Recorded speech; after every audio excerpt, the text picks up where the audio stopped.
Saludo a ustedes, participantes de esta maestría en gobiernos regionales y locales, una maestría virtual que ha tenido a bien abrir en la universidad a las peruanas. Soy el profesor Faya Lamadrid. En este tercer capítulo en el desarrollo de nuestra asignatura, vamos a ver el estado en el concierto internacional. No podemos en esta hora de globalización pensar en un Estado enclaustrado a partir de su soberanía en un espacio por amplio que sea este. Consecuentemente, hoy tenemos que ver con mucha nitidez cómo actúa el Estado en el derecho interno y cómo actúa en el derecho internacional. En el derecho interno se regulan las relaciones entre el Estado y los ciudadanos y entre estos y sus pretensiones legales. El derecho interno sí es una norma de aplicación soberana del Estado, donde éste no admite cuestionamientos ni que se agravien los bienes jurídicos que cautela. Mientras que en el derecho internacional la disciplina jurídica se encarga de regular las relaciones entre los estados y entre los estados y los organismos internacionales. Aquí no rigen leyes ordinarias de aplicación interna, sino instrumentos internacionales, que son los tratados. Los sujetos del derecho internacional son estados u organismos interestatales que tienen capacidad de ser titulares de derechos y deberes. Tienen, por tanto, capacidad para hacer valer sus derechos mediante reclamaciones internacionales. Los individuos, como todos nosotros, podemos plantear reclamaciones internacionales en el campo de los derechos humanos. Sujetos del derecho internacional son aceptados por las Naciones Unidas. 195 estados tienen asiento en la Asamblea General de Naciones Unidas. Y más allá de este conglomerado ecuménico y universal, hay organismos regionales, como la OEA, para tratar el caso del hemisferio americano. Se ha dado en clasificar a estos sujetos del derecho internacional en sujetos con base territorial y en sujetos sin base territorial. Los estados son los sujetos de derecho internacional por excelencia. Pero los estados suponen el requisito, como ya lo vimos en el primer capítulo, de sus elementos constitutivos: pueblo, gobierno, territorio, capacidad. El nacimiento de los estados es generalmente por lenta formación. Sin embargo, hay casos de estados que surgen por fusión, como Siria y Egipto, que formaron la República Árabe Unida en breve duración. Se separaron y ahora son repúblicas independientes. A propósito, en el mes de octubre de este año 2012 va a haber una reunión cumbre en Lima, Perú, que se denomina el ASPA, América del Sur, Países Árabes. Van a venir algo de 15 presidentes de Sudamérica y un número similar de jefes de gobierno de ese mundo árabe que hoy lo vemos tan lejano. Hay otros estados que nacen por secesión, cuando una parte del estado se separa. Determina la existencia de uno nuevo, como sucedió con Panamá cuando se separó de Colombia. Finalmente, un Estado puede nacer por la decisión internacional, cuando las Naciones Unidas reconocieron a Israel. Después de la Segunda Guerra Mundial, como ustedes saben, Israel fue proscrito del concierto internacional.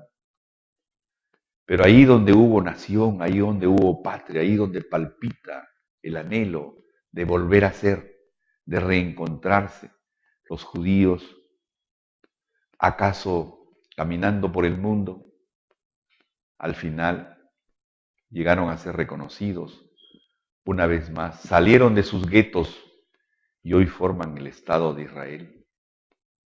Resulta paradójico que hoy Israel no quiera conocer a Palestina como Estado.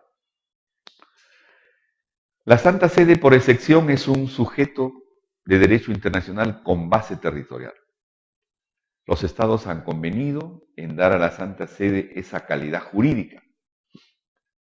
Desde 1871, a Italia, donde está presente la Santa Sede, estableció un tipo de relación especial para con el papado, reconociendo al Vaticano la posibilidad de enviar y de acreditar representantes diplomáticos.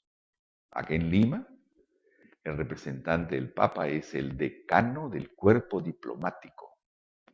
De todos los 50 embajadores acreditados en Lima, el representante del Papa es el decano. Así lo han establecido internacionalmente.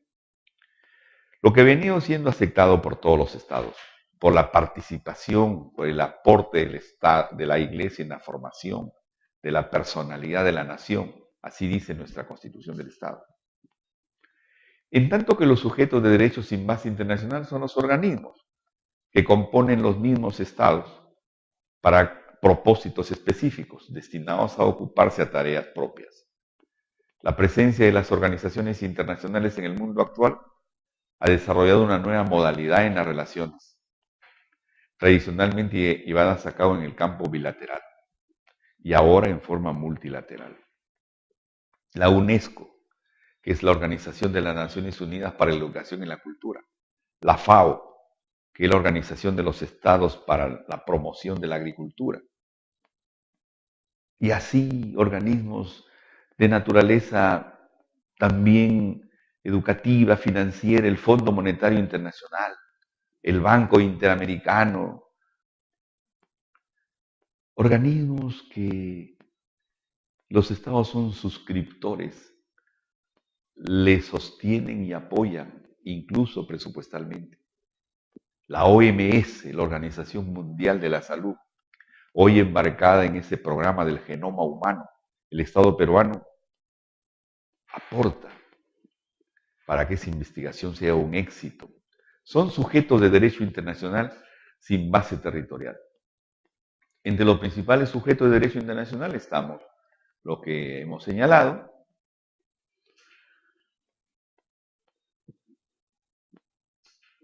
la controversia entre los estados se da con frecuencia. Nosotros mismos tenemos una controversia con el país del sur. No es otra cosa que el quebrantamiento de la paz. En su momento lo tuvimos con el hermano país del norte. A pesar del protocolo de paz y amistad de Río, subsistió esta actitud antiperuana. Si no lo decimos en clase, ¿dónde lo vamos a decir? 5 veces un presidente en el Ecuador llegó a hacerlo, levantando la bandera de la antiperuanidad. Se llamó José María Velasco Ibarra. Nosotros hemos tenido relaciones tensas con nuestros vecinos, al punto que le hemos dado al Ecuador 1 kilómetro cuadrado de nuestra soberanía, llamado Tiguinza, para zanjar esta relación escabrosa, inamistosa, de malquerencia. El Perú es un país de vocación pacifista. Los estados han adoptado por la solución pacífica de las controversias. ¿Quién gana en una controversia internacional? Los fabricantes de armas. La Corte de las Naciones Unidas, en su artículo primero, me refiero al Estatuto de las Naciones Unidas, firmado en 1945, dice que es propósito de esta organización que los convoca a todos los estados lograr por medios pacíficos y de conformidad con los principios de justicia y del derecho internacional el ajuste o arreglo de controversias. Para eso están también los diplomáticos.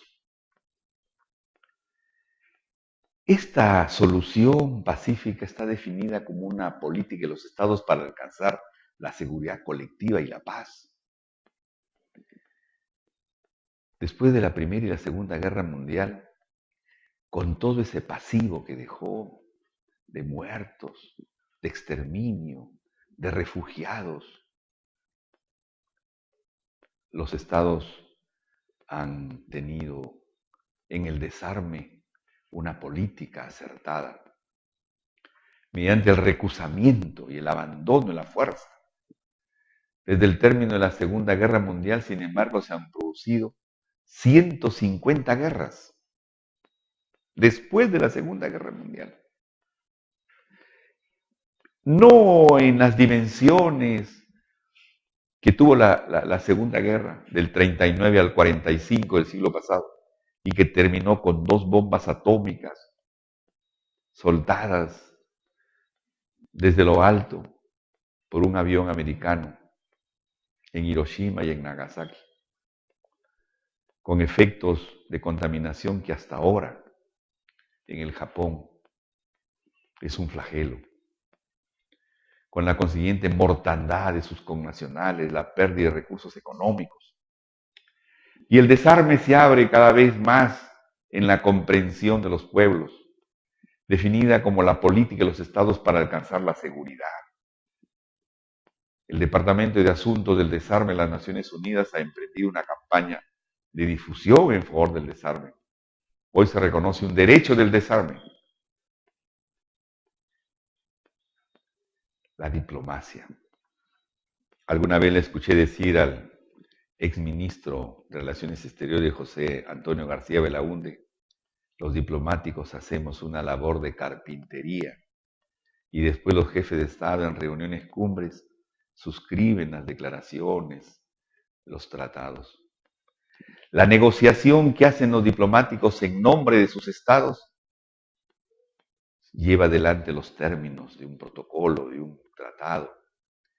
Es la actividad profesional dedicada al desarrollo de las relaciones oficiales entre los estados. Según la ley del servicio diplomático de nuestro país, el 20% de diplomáticos los puede poner el señor presidente de la República con carácter político y no salen del escalafón del servicio. No son profesionales diplomáticos. Ojalá que un día el 100% de nuestros representantes en misiones diplomáticas en el exterior sean todos egresados de Torre Tagle y que estén en el escalafón de tercero, de segundo, de primer secretario, de consejero, de ministro consejero, de ministro, de embajador.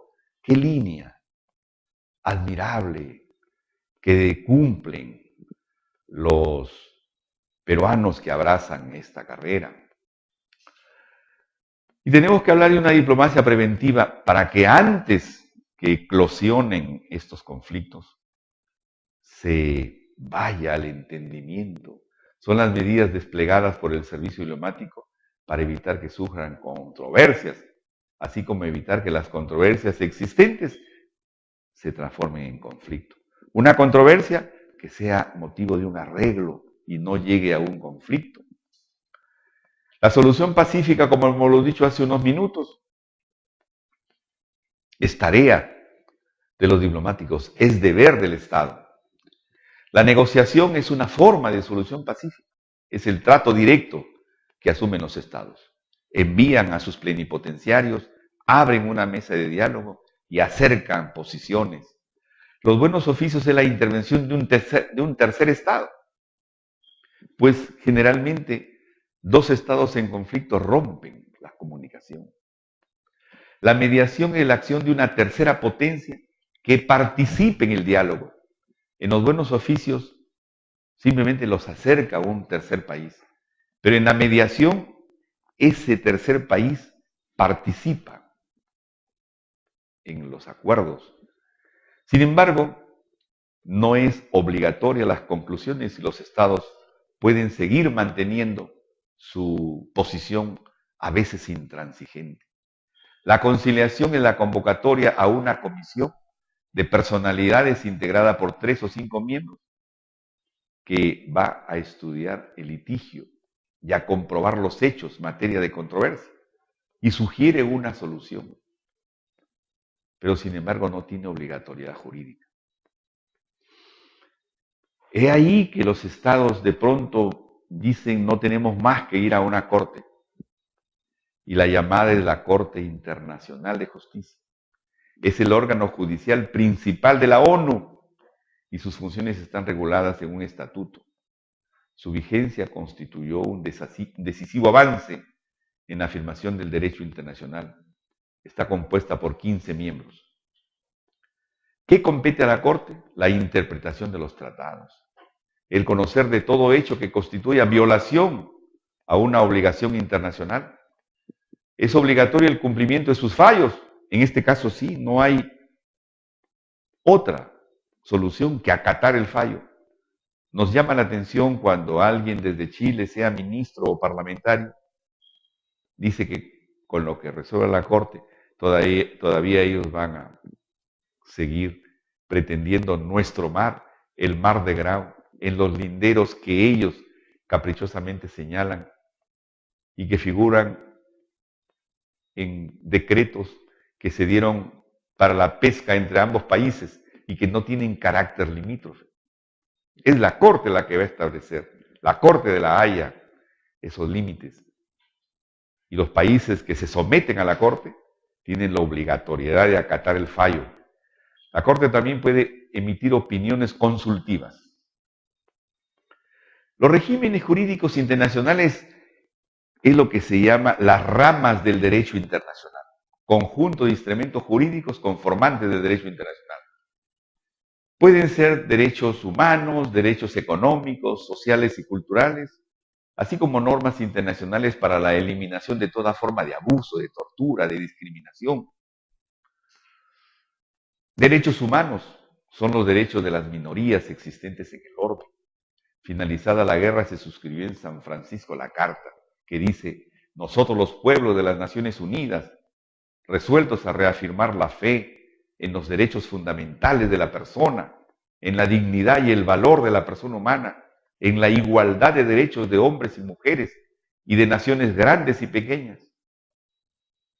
Aquí en el Perú, nuestro Ministerio de Justicia se denomina cabalmente Ministerio de Justicia y Derechos Humanos.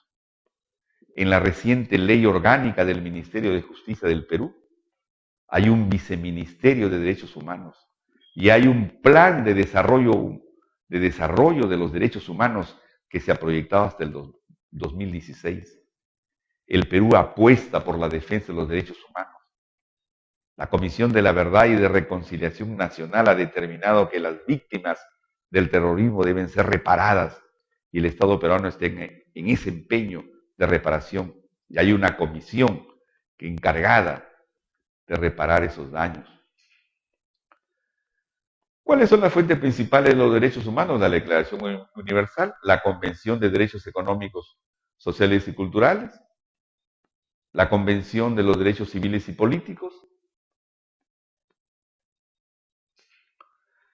Nuestra Constitución del Estado dice en una disposición final y transitoria, creo que no debió estar ahí, sistémicamente debió estar en los primeros artículos de la Constitución. Las normas relativas a los derechos y a las libertades que la Constitución reconoce se interpretan de conformidad con la Declaración Universal de los Derechos Humanos y con los tratados y acuerdos internacionales. La Declaración Universal está compuesta por 30 artículos, un preámbulo y una proclama. ¡Qué belleza de expresiones que tuvieron vigencia ayer, hoy y mañana! El preámbulo, hermosa declaración de principios. Y cómo no, la proclama y sus 30 artículos. Data del 10 de diciembre de 1948, está indemne, íntegra, respetada por todos los pueblos. Un comentario que hacemos a la declaración que relieva los valores de la libertad, la justicia y la paz. Se le ha criticado de que no contempla mecanismos para asegurar el cumplimiento de los derechos proclamados. Puede ser.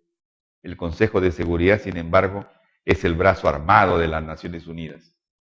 Hay consenso entre los autores en el sentido que la declaración es sobre todo una guía para la interpretación de otros instrumentos relacionados con derechos humanos. Es todo por ahora. Nuestro curso tiene 4 capítulos. En breve vamos a expresar el cuarto capítulo que está relacionado a la nueva agenda internacional que tienen los estados. Muchas gracias. Y entre los estados y los organismos internacionales, aquí no rigen leyes ordinarias de aplicación interna, sino instrumentos internacionales, que son los tratados. Los sujetos del derecho internacional son estados u organismos interestatales que tienen capacidad de ser titulares de derechos y deberes.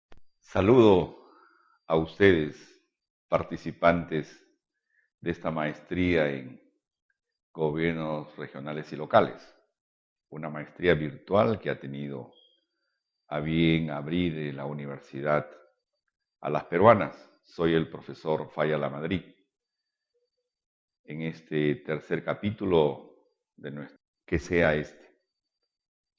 Consecuentemente, hoy tenemos que ver con mucha nitidez cómo actúa el Estado en el derecho interno y cómo actúa en el derecho internacional. En el derecho interno se regulan las relaciones entre el Estado y los ciudadanos y entre estos y sus pretensiones legales. El derecho interno sí es una norma de aplicación soberana del Estado, donde éste no admite cuestionamientos ni que se agravien los bienes jurídicos que cautela. Mientras que en el derecho internacional la disciplina jurídica se encarga de regular las relaciones entre los estados. En el desarrollo de nuestra asignatura vamos a ver el Estado en el concierto internacional. No podemos en esta hora de globalización pensar en un Estado enclaustrado a partir de su soberanía en un espacio por amplio